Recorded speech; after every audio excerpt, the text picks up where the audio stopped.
जय श्री कृष्णा। राधे राधे मित्रों, आप लोग कैसे हैं? आशा करती हूँ आप लोग बहुत ही खुश एवं मस्त होंगे।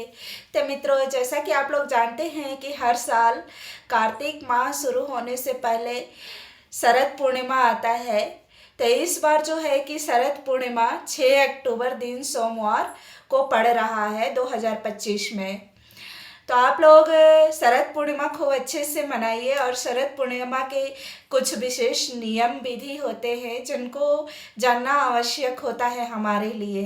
तो आप लोग शरद पूर्णिमा के दिन प्रातः काल जग जाइए और स्नान करिए, अपने घर को स्वच्छ करिए और अपने मंदिर प्रांगण में जो है कि खूब अच्छे से पूजा करिए। और आप तो जानते ही हैं कि शरद पूर्णिमा के दिन से जो है कि श्री हरि विष्णु का कार्तिक माह पूरा उन्हीं के लिए समर्पित होता है। तो आप लोग कार्तिक माह में भी उसके ऊपर भी मैं कुछ वीडियो बनाई हूँ कि कार्तिक माह में आप लोग कैसे पूजा करें, उनका नियम क्या है, विधि क्या है। तो आप लोग देख लीजिएगा जा करके। अभी फिलहाल में हम आपको बताने जा रहे हैं कि शरद पूर्णिमा के दिन क्या करें आप। तो शरद पूर्णिमा के दिन जो है कि सुबह में आप लोग ब्रह्म मुहूर्त में जग जाइए। जगने के बाद स्नान वगैरह करके और सुबह पूजा कर लीजिए अपने मंदिर प्रांगण में, और मुख्य द्वार पर भी दीपक जला लीजिए। लेकिन सायंकाल जो है कि पूजा का विशेष महत्व होता है जो जानना हमारे लिए काफ़ी आवश्यक होता है। सायंकाल जो है कि हमें श्री हरि विष्णु और लक्ष्मी की पूजा किया जाता है, साथ में श्रीमन नारायण की और चंद्रदेव की भी पूजन किया जाता है। चंद्रदेव का पूजन का तो विशेष महत्व होता है। तो इस दिन जो है कि हमें खीर बनाना होता है और खीर बना करके पूरी रात जो है कि चंद्रमा की रोशनी में रखना होता है।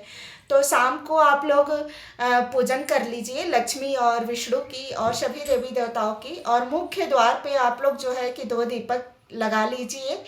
उसके बाद से आप लोग खीर को चंद्रमा की रोशनी में पूरे रात के लिए रखिए। इस दिन ऐसा माना जाता है कि चंद्रमा की रोशनी से अमृत की वर्षा होती है, अमृत की धारा बहती है, जो हमारे स्वास्थ्य के लिए और दीर्घायु के लिए काफ़ी लाभदायक होता है। कहते हैं कि अगर जो है कि इस चंद्रमा की रोशनी में हम बैठते हैं और भजन कीर्तन करते हैं, उसके प्रकाश से जो अमृत की वर्षा होती है वो हमारे स्वास्थ्य के लिए काफ़ी लाभदायक होता है।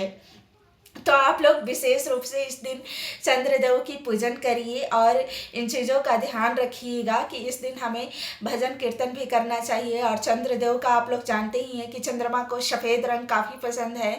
तो आप लोग चंद्रदेव का भी सायंकाल पूजन करिएगा और सफ़ेद पुष्प यदि मिल जाए तो आप लोग चढ़ाइए, धूप दीप जलाइए और दिखाइए, और अपने दीर्घायु के लिए और स्वस्थ स्वास्थ्य के लिए कामना करिएगा चंद्रदेव से कि हे चंद्रदेव, हमारे परिवार में सभी सदस्यों का स्वास्थ्य अच्छा रहे और दीर्घायु बना रहे।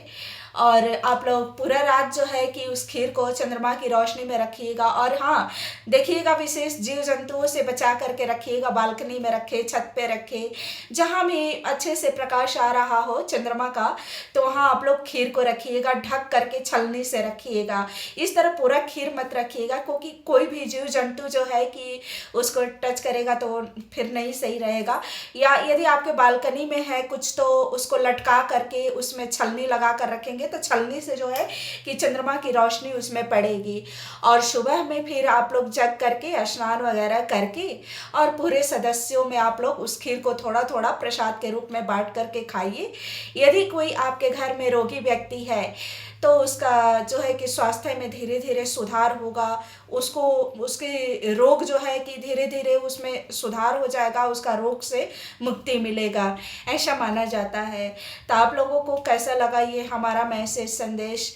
और आप सभी को जो है कि बहुत ढेरों शुभकामनाएं शरद पूर्णिमा की। आप लोग स्वस्थ रहें, मस्त रहें। इसी के साथ जय श्रीमन नारायण।